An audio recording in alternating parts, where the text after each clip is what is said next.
Bonjour à toutes et à tous et bienvenue dans le monde fascinant du Feng Shui. Cette chaîne est pour les passionnés du monde des énergies et de l'invisible. Et aujourd'hui, j'ai envie de vous parler un peu de Feng Shui.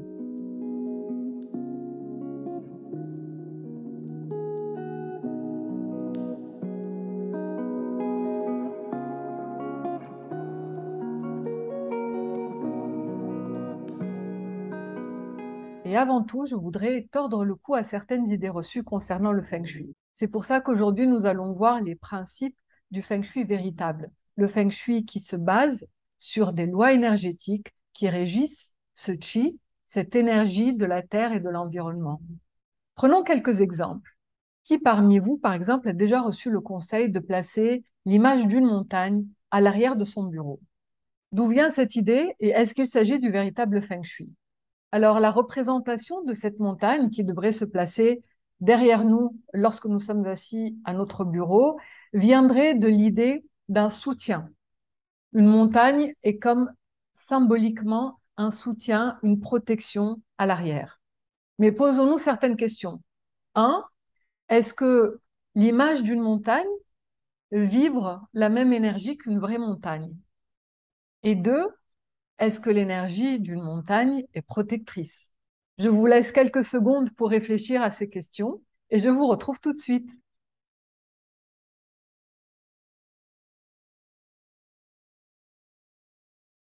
Commençons par la première question.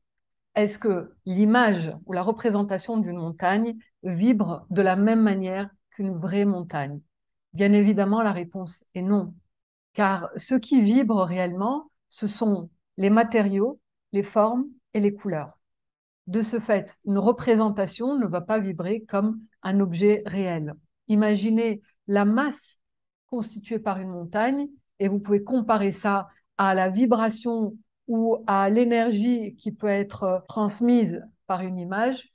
Vous comprendrez aisément qu'une montagne et une représentation ou l'image d'une montagne, eh bien, ça ne vibre pas du tout de la même manière.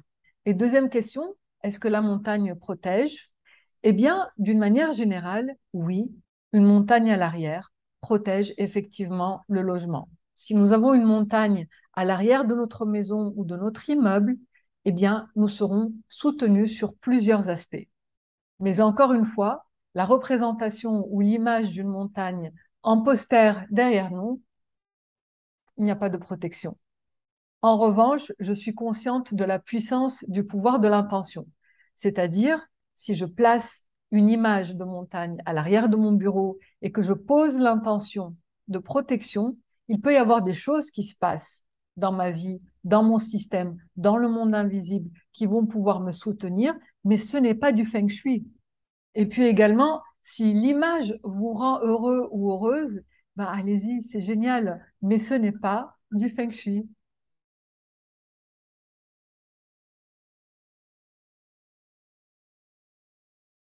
Passons à un autre volet. Est-ce que vous avez déjà eu comme conseil de faire très attention au secteur nord de votre logement pour qu'il soit toujours bien rangé et bien propre? Si c'est votre cas, sachez qu'il s'agit du feng shui occidental ou pop feng shui. Dans certains articles disponibles sur Internet ou dans certains livres, le secteur nord du logement est souvent attribué à la zone de la carrière. Et de ce fait, pour les personnes qui veulent réussir professionnellement, on leur conseille de vraiment veiller à ce que le secteur nord soit bien aspecté. Là encore, j'ai deux questions pour vous. Un, est-ce que le secteur nord est le secteur de la carrière pour tout le monde? Et deux, est-ce que ranger et nettoyer et garder propre un espace, eh bien, ça a un impact sur les énergies du logement, notamment en matière de réussite professionnelle? Prenez le temps d'y penser, on se retrouve tout de suite.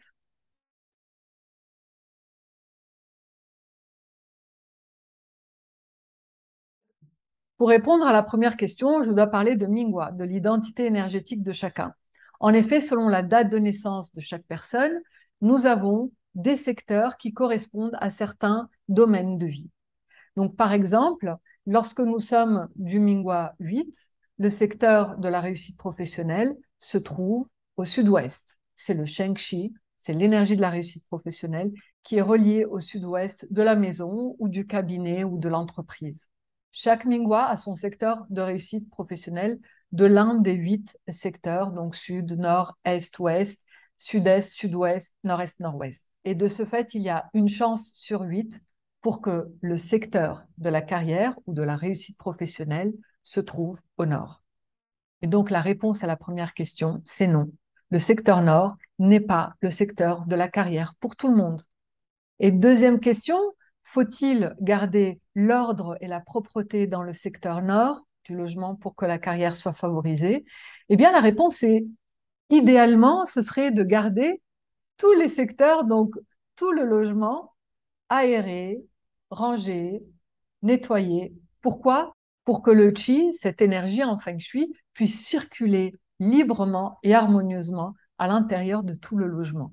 Car en effet, si le qi est entravé, s'il y a trop de mobilier peut-être imposant ou trop de désordre sur le bureau ou de la poussière qui s'entasse, c'est le signe d'une énergie stagnante. Et l'énergie stagnante n'est pas favorable en feng shui.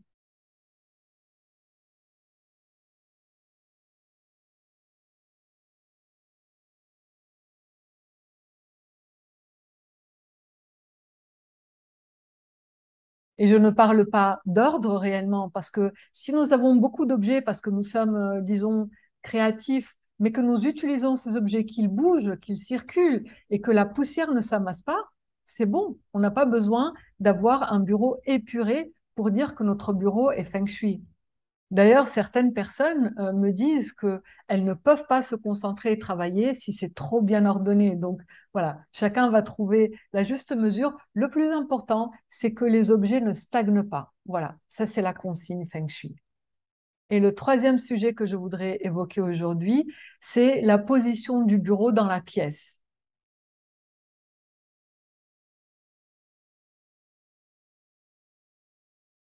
En termes de Feng Shui, le plus important, c'est l'emplacement du bureau et l'orientation du bureau. C'est ça qui détermine les énergies dans lesquelles vous baignez. Donc prêtez attention à là où vous êtes placé lorsque vous travaillez et vers quelle direction vous regardez lorsque vous travaillez. Ça peut être devant une fenêtre, dos à une fenêtre, devant un mur, dos à un mur, devant une porte, dos à une porte. Vous faites comme bon vous semble. Le plus important, c'est bon emplacement, bonne direction, le chi qui circule harmonieusement et librement, et le tour est joué. Si le sujet vous intéresse et que vous aimeriez en savoir plus sur comment aménager un bureau feng shui chez soi, je vous invite à nous rejoindre dans l'atelier des 6, 7 et 8 septembre prochains. Ce sera un atelier en ligne totalement gratuit et ouvert à tous. Il n'y a aucun prérequis en matière de connaissances en feng shui. Il y aura un live chaque jour, le 6, le 7 et le 8. Et les replays seront disponibles dans le groupe Facebook de cet atelier. Le 6, le mardi, nous allons parler des bases du Feng Shui pour comprendre un petit peu ce que c'est le Feng Shui véritable. Et puis, le 7, mercredi, nous allons identifier la meilleure orientation de bureau pour vous en lien avec vos objectifs prioritaires. Et le 8, le jeudi, j'ai partagé avec vous des astuces de pro pour que vous puissiez réellement profiter un maximum de toutes les connaissances que vous aurez acquises pendant ces 3 jours. Il y aura donc 3 ateliers live pendant ces 3 journées avec une session de questions et réponses à la fin. Il y aura également un groupe Facebook dans lequel vous pourrez partager vos expériences, poser vos questions et accéder à du contenu supplémentaire que je mettrai dans ce groupe. Il est ouvert à tout le monde. Il suffit d'avoir la curiosité saine de comprendre ce que c'est que le Feng Shui véritable et comment aménager un bureau Feng Shui chez soi. Pour les passionnés du monde des énergies et de l'invisible, ce sera un vrai régal de partager avec vous ces moments autour de cette discipline que j'affectionne tant, qui est le Feng Shui. Le lien d'inscription de cet atelier de 3 jours est dans la description en bas de cette vidéo. Il vous suffit de cliquer et de nous rejoindre. J'ai hâte de vous retrouver et de partager avec vous ces moments d'échange si chers à mon cœur. Je vous remercie. Je vous dis à très vite dans le groupe Facebook et sur le live et à très très bientôt pour de nouvelles aventures dans le monde des énergies et de l'invisible. Bye.